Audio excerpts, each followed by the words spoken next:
Welcome everyone to another Lessons Learned episode. My name is Vincent Veza. I am an author. I'm the founder of HTN, Hidden Treasure Novels Enterprise. I'm the regional representative for the North Carolina Writers Network Metro North chapter. This is one of many lessons that we've shared with viewers, and we're so glad that you could be with us today. And we're also so honored to have with us guest speaker, author, Claudia Reuter. And Claudia is going to share with the audience some lessons that she has learned along the way. An author, an entrepreneur. Claudia, I would turn the stage over to you to share with our viewers some of the lessons you've learned as a writer. All yours, Claudia. Okay. Well, thank you for having me here today. I'm super excited to be able to speak with you. So I know you wanted to go through some lessons learned over the years. And the first one I've been spending a lot of time thinking about is the concept of taking time to rethink existing structures.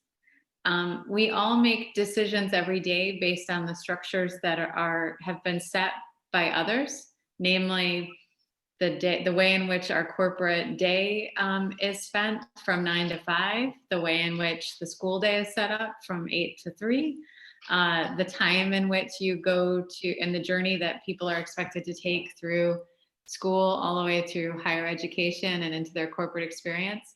And so thinking about the idea that when we think about what's possible, it can be hard to do so, but try to think about what's possible beyond the framework in which you're currently operating. And if you could change something, what would it be beyond what you see today? Well, thank you, Claudia. Listening to you and thinking about the changes that go through all of our lives, and especially as we're dealing with this terrible pandemic, a lot of people are grappling with, the change that hit them unaware. And I know that you've talked with a number of women who basically, I guess, were the inspiration for a podcast that you established. And I hope you talk a little bit about that podcast and some of the lessons you've learned, that you learned personally, and some of the lessons you've learned from those women who joined your podcast. Yeah, thanks. Happy to. So I started a podcast not too long ago because I've had a very non-linear career path to get where I am today, so to speak. So I started, post college, I did what most people do and just stepped into the traditional corporate world. And not too long after, I ended up having my first child and stepped out of the workforce for a number of years before realizing that stepping back in wasn't going to be as easy as I thought it was going to be. And ultimately ended up starting a company, which led to a number of different opportunities. And what I realized along the way is that there's a big narrative running, and that you may be familiar with this concept of, there's been a lot of discussion around the idea of lean in. Sheryl Sandberg wrote a book several years ago, 2013, called Lean In. And I'm a big advocate for the concept of leaning in. The idea is that as a woman, you should double down on your career. You should be motivated to achieve great success and be a leader. And then, over time, another narrative has emerged, which is this concept of leaning out. The idea that, hey, we heard Michelle Obama say it, this idea, hey, leaning in doesn't work, people should lean out. All of which I think is actually a false dichotomy. This idea of whether you should lean in or lean out, depending on your family circumstances, going back to the idea of the existing structures, it's all set up as a question based on the idea that the structures we have in front of us are the only choices we have. So I set out to do a couple of things in the last few years. The first was to create a podcast where I interviewed women who had very, very different career journeys and pathways, people ranging from lawyers to CEOs to authors to doctors, and allow them some space to tell what it was like to navigate family and career And often, the stories that are out there are very compartmentalized. You're either talking about your work life or your home life. So I really wanted to create a podcast where people were sharing both experiences. So it's been a really great, we've done 3 seasons now. And the last season, we specifically focused on the impact that COVID was having for women in the workforce and at home. Wow. Well, I guess that leads us to the third experience from your podcast. You uh, migrated to writing a traditional book, but I'm not quite sure that it's really traditional. And I hope you'll share your experience about that book and about what challenges you faced as you were putting all that material together in your manuscript. Sure. So I had actually I had put together a proposal for a book several years ago, actually, before I started working on the podcast, because I felt like there was an opportunity to help people understand that thinking about entrepreneurship isn't necessarily a get rich quick scheme or something that's going to yield immediate results. And in fact, may actually lead to your business not going in the direction you thought it was going to go.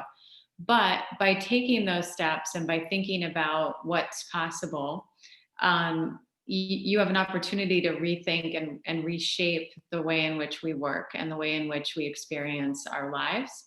And so I was originally going to title the book "You Can Change the Rules," and working with the publisher at Wiley, we ended up, I'm excited to call it "Yes, You Can Do This," because I think the idea is that instead of thinking about entrepreneurship as just a path to build a business or to move things forward, if you realize that most of the startups that are out there, or rather, if you look at most of the things in the corporate experience right now that maybe at the time were considered revolutionary, or that we take for granted now, like having flexible work hours or having casual dress in the office or bringing your pet to work.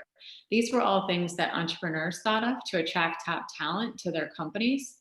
And so I try to encourage people as they're thinking about building a business or thinking about how they can move beyond the lean in, lean out debate and create a business. Think about the different structures you could change as part of that process. And that might look like, instead of worrying about a pet friendly workplace, what would a family friendly workplace look like? Or what would it look like to be inclusive of everyone and really drive diversity and leadership in your organization?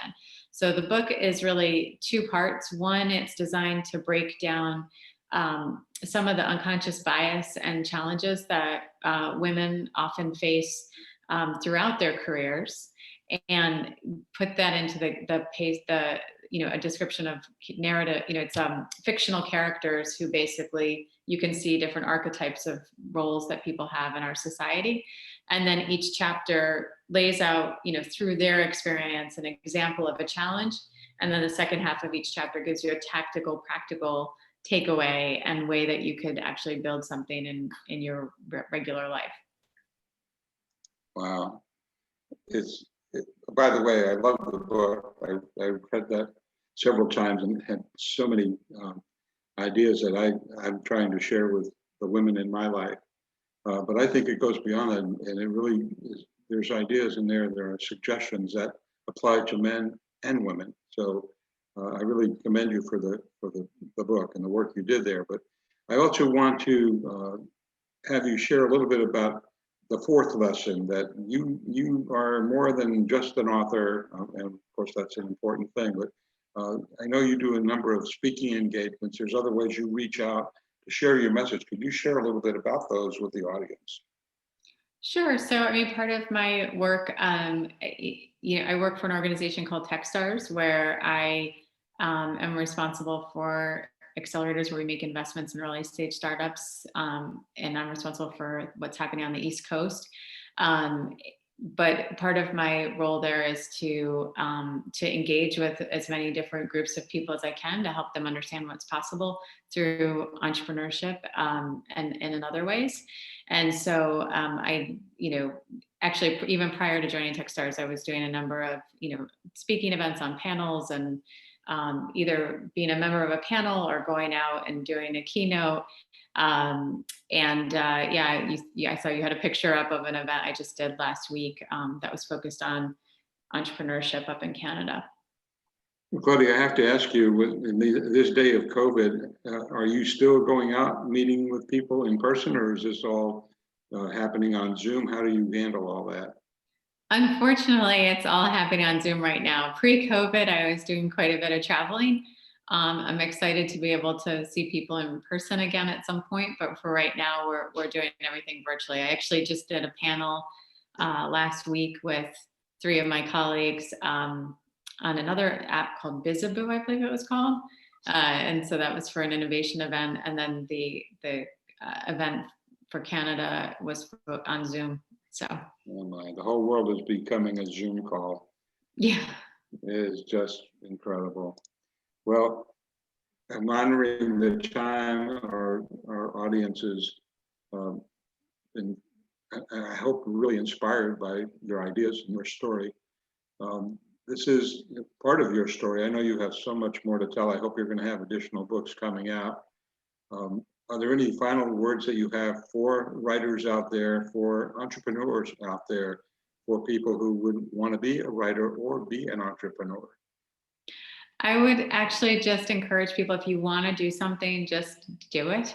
I think one of the research items that I uncovered during the process of writing the book was, I was trying to really get to the root of why do we see a difference between, the number of female entrepreneurs that are out there versus male entrepreneurs or people willing to take risks. And there was actually a study that was done a few years ago that showed that young women are more conditioned to be compliant, and that leads to potentially being conditioned to not take risks later in life. So one of the things I just encourage people to do is just, if you have a passion for doing something, just go ahead and get started. And the worst that happens is that you check it off your list as something you actually accomplished. Don't worry about what happens to it. Just get it done. Great advice, Claudia. And I'm so pleased to let people know that your book is featured on the hiddentreasurenovels.com website. I know it's available through Wiley and on Amazon. So again, I want to thank you for taking the time to be here. I want to thank all of the viewers that are visiting this Lessons Learned episode. Stay tuned. We'll be doing this again next week, same time, same station. Thank you, Claudia Reuter. Have a blessed day. Everyone, have a great day out there and a great weekend. Thank you. You too.